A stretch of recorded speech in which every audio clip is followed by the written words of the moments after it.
Good morning, everyone. Dr. Vanessa Spellman here, your shaman, licensed clinical psychologist, and divorced single mom friend.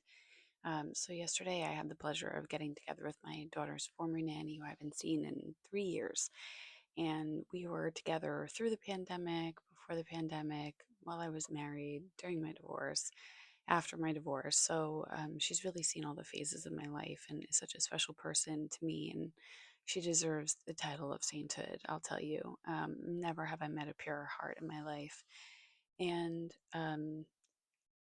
we were just talking about the world as it is now and how things have changed for each of us in our lives, and the losses and the loves and the gains and the hardships, and these moments of connection are so important, and we just haven't found a time to make time to get together in a long time.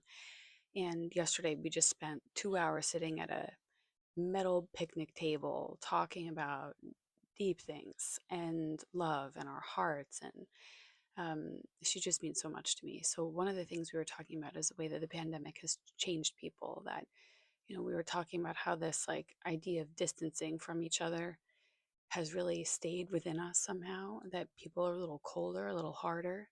um, so I just find that interesting. And I just was thinking today about how our vulnerability is met, hopefully with compassion out in the world, um, and what it feels like when it isn't, and how we create these connections with more depth and meaning, which I think all of us are craving to some degree. But then, how do we work through the moments where there's bumps or hardships or maybe disagreements or misunderstandings?